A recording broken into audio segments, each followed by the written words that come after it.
North Sikkim ভারতের উত্তর পূর্বের পাহাড়ি সৌন্দর্যের এক অনন্য অধ্যায়। এখানের প্রতিটি রাস্তা যেন নতুন এক গল্প বলে, প্রতিটি পাহাড় যেন মেঘের সঙ্গে কথা বলে। বরফে ঢাকা শৃঙ্গ, ঝরঝরে জলধারা, সবুজ উপত্যকা আর নির্মল প্রকৃতির মেলবন্ধনের এই ভূমি যেন এক জীবন্ত ছবি। এখানকার প্রতিটি বাঘ, প্রতিটি দৃশ্য আর প্রতিটা মুহূর্ত মনে করিয়ে দেয় সৌন্দর্যের সব থেকে অপূর্ব দৃশ্য হয়তো সৃষ্টি এখনো পর্যন্ত পাহাড়ের বুকেই লুকিয়ে আছে। আজ চলুন ঘুরে দেখি সেই স্বপ্নের নর্থ সিকিমের একটা খুবই ফেমাস জায়গা, zero point.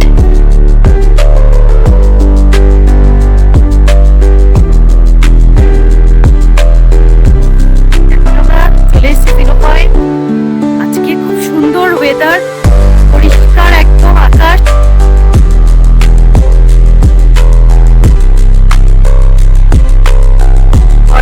Good morning from Lachung.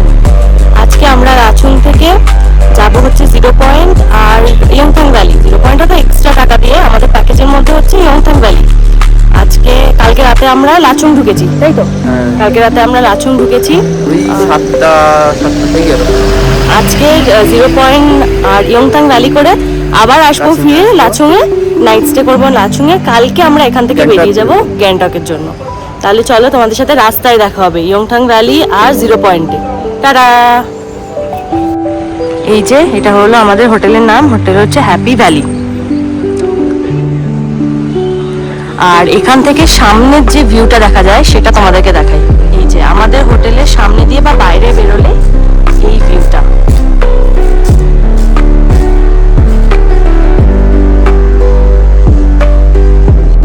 তোমাদের আরও একটা জিনিস দেখাই। আমরা যে হোটেলে আছি তারই ঠিক সামনে এই সুন্দর পিঙ্ক চেরি ব্লসম আর সাদা চেরি ব্লসমের ফুলের গাছ আছে। খুব সুন্দর ছোট্ট ছোট্ট ফুল একদম হয়ে আছে, কি অপূর্ব লাগছে।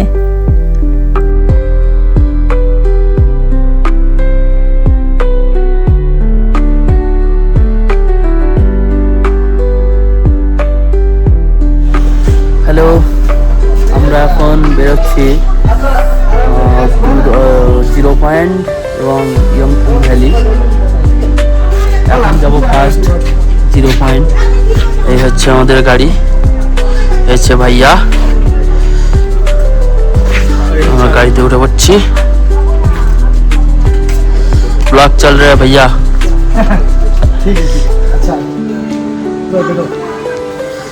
चलो तो फिर जीरो पॉइंट में जाके देखते हैं कैसे है उधर का मौसम।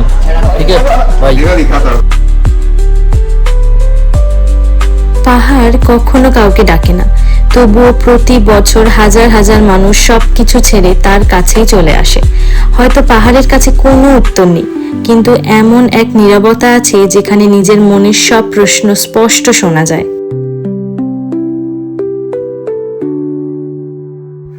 আজ আমরা লাচুং থেকে বেরিয়েছি জিরো পয়েন্টের পথে। রাস্তা এগোচ্ছে আর মনে হচ্ছে শহরের ব্যস্ততা, ক্লান্তি আর হাজার চিন্তা ধীরে ধীরে পিছনে পড়ে যাচ্ছে। ওই যে দূরে যে বরফে ঢাকা পাহাড়গুলো দেখা যাচ্ছে, সেগুলো কি সুন্দর, তাই না? বরফে ঢাকা পাহাড়গুলোকে দেখে একটাই কথা মনে হচ্ছে, প্রকৃতি কখনো নিজেকে প্রমাণ করার চেষ্টা করে না, তবুও সে সবচেয়ে সুন্দর।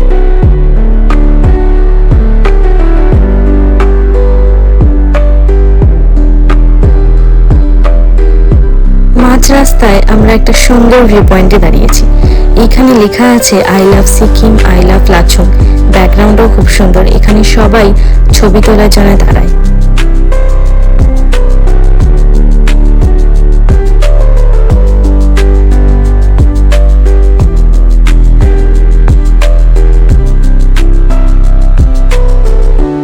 যত উপরে উঠছি ততই পৃথিবীর কোলাহল যেন পিছনে পড়ে যাচ্ছে। বাতাসে অক্সিজেন কম, কিন্তু প্রকৃতির সৌন্দর্য যেন হাজার গুণ বেশি। প্রতিটি নিঃশ্বাসে মিশে আছে এক অন্য রকম অনুভূতি। আমরা এখন আছি ভ্যালি ভিউ পয়েন্টে। আমার পিছনে দেখতে পাচ্ছ বরফে বরফ একদম। এখন আমরা আছি valley view point, north Sikkim. আর এই হচ্ছে পিছনের নজারা, অপূর্ব দৃশ্য।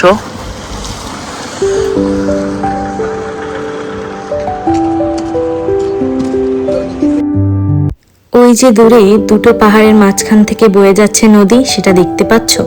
দুটো পাহাড়ের মাঝখান দিয়ে বয়ে চলা নদীটা যেন বলে দিচ্ছে চলতে থাকো, কারণ থেমে থাকা জল যেমন নষ্ট হয়ে যায়, তেমনি থেমে থাকা স্বপ্ন একদিন হারিয়ে যায়।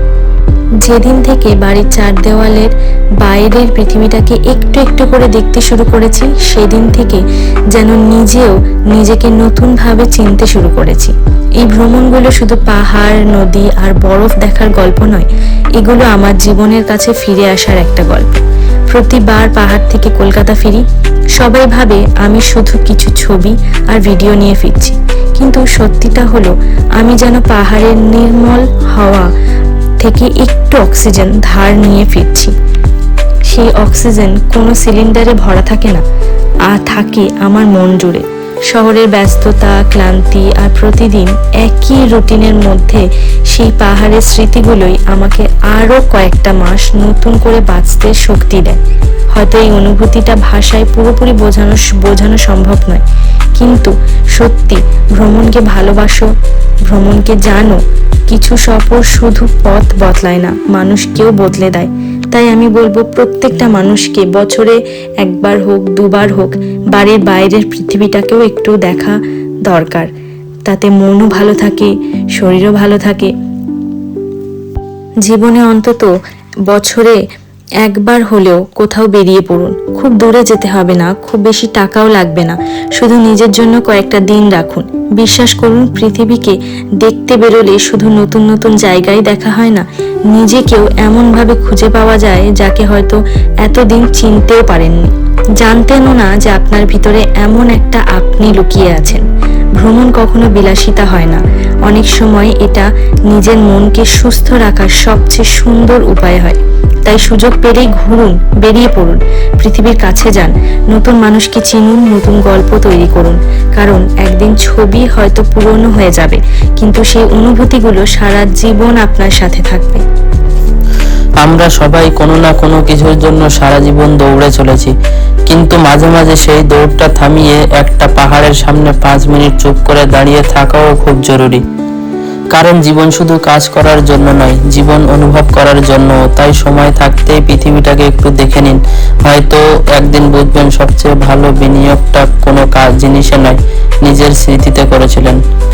একটা সময় মনে হতো আমার পৃথিবীটা খুব ছোট, বাড়ি, পড়াশোনা, কাজ আর একই রকম দিন। কিন্তু ভ্রমণ আমাকে শিখিয়েছে পৃথিবীটা আমার সমস্যার চেয়ে অনেক বড়।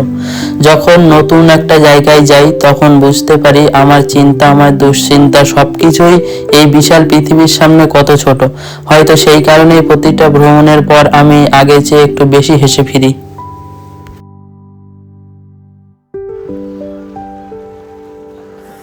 এখন আমরা চলে এসেছি 0 পয়েন্ট। আজকে খুব সুন্দর ওয়েদার, পরিষ্কার একদম আকাশ, পুরো রোদ বেরিয়েছে, চারিদিকে বরফ, প্রচুর লোক এসছে। রাস্তা খোলা, রাস্তা পুরো খোলা, একদম 0 পয়েন্ট অব্দি আসছে পুরো। আগে নামিয়ে দিচ্ছে না বা এরকম হচ্ছে না যে অনেক আগে নামিয়ে দিচ্ছে, এরকমও হচ্ছে না, পুরো একদম 0 পয়েন্ট অব্দি আসছে।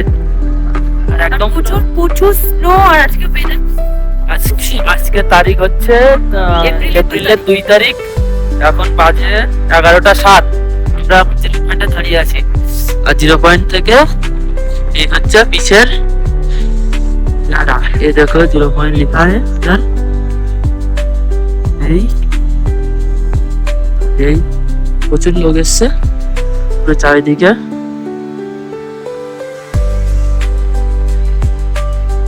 बहुत ठंड है, बहुत।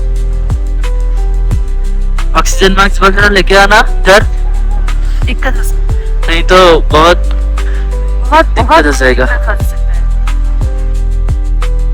আমি এখন এই 0 পয়েন্টের ঠিক যে জায়গাটায় দাঁড়িয়ে আছি, সেইখান থেকে এই 0 পয়েন্টের পুরো ভ্যালিটা খুব সুন্দরভাবে পরিষ্কারভাবে দেখা যাচ্ছে যে কত মানুষ এখানে মজা করছে এবং এর সৌন্দর্য উপভোগ করছে। যত দূর চোখ যায় শুধু বরফ, পাহাড় আর মেঘের একটা মেলবন্ধন। মনে হয় পৃথিবীর কোলাহল থেকে বহু দূরে আমি এসে দাঁড়িয়ে আছি, প্রকৃতির সবচেয়ে শান্ত এক রাজ্যে। এই দৃশ্য শুধু দেখার নয়, অনুভব করার। এমন মুহূর্তগুলো মনে করিয়ে দেয় ভ্রমণ মানে শুধু নতুন জায়গা দেখা নয়, নিজের ভেতরের নতুন অনুভূতির একটা জন্ম দেওয়া। তাই সুযোগ পেলেই জীবনে অন্তত একবার নর্থ সিকিমের 0 পয়েন্ট, গুরুদংমা লেক এগুলো অবশ্যই দেখতে আসুন। বিশ্বাস করুন, এখানকার সৌন্দর্য আপনার ক্যামেরায় যতটাই না ধরা পড়বে, তার চেয়ে বেশি সুন্দর এই জায়গাগুলো, তার থেকে বেশি সুন্দরভাবে এই জায়গাগুলো আপনার মনে জায়গা করে নেবে।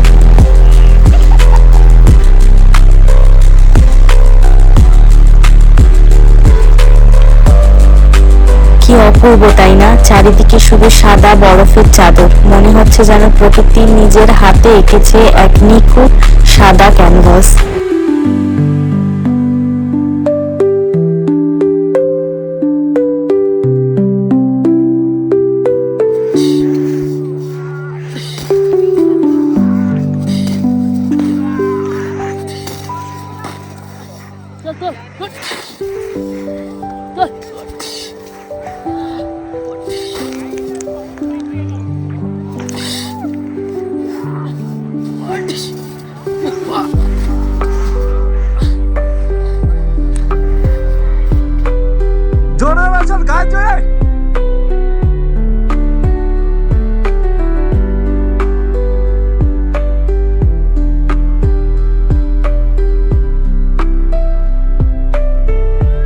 আমরা এখন আছি 0 পয়েন্টে, আর এখানের ওয়েদারটা এখন খুব ভালো, কিন্তু একটু বেশি দৌড়াদৌড়ি করলে নিঃশ্বাসের প্রবলেম হচ্ছে। তো যতটা পারবে আস্তে চলাচল করবে, চকলেট নিয়ে আসবে। আর এখানের ওয়েদার এই কি সুন্দর, সবাই খেলছে বরফ নিয়ে, খুব সুন্দর ওয়েদার আজকে।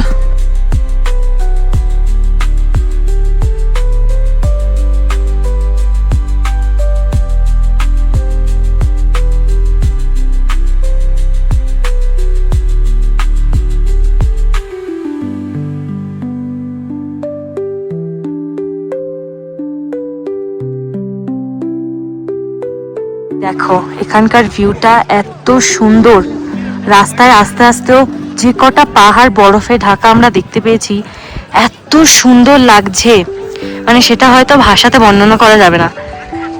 আর এখানে 0 পয়েন্ট আরো সুন্দর। কালকে গুরুদংমা লেক গিয়েছিলাম, গুরুদংমা লেকটা তো অসাধারণ, অপূর্ব, মানে সেটা নিয়ে কোনো ভাষা আমার কাছে নেই বলার মতো। কালাপাত্রেও এত সুন্দর একটা ছিল না, ভিউ ছিল না।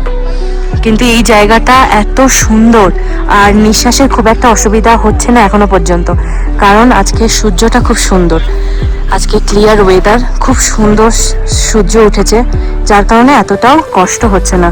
অনেক বয়স্ক লোকেরাও এসছে, তাদেরকেও দেখছি স্নোতে খেলা করতে। তো তোমরা নির্দ্বিধায় নির্ভয়ে 0 পয়েন্ট অব্দি আসতে পারো। আমরা এখন 0 পয়েন্টে এখানে খাওয়া দাওয়া করছি। আমি নিয়ে নিয়েছি চানা এখান থেকে। এখন আমরা 0 পয়েন্টে এসে খাচ্ছি চানা, ভেজ মোমো, আর এখান থেকে দেখা যাক।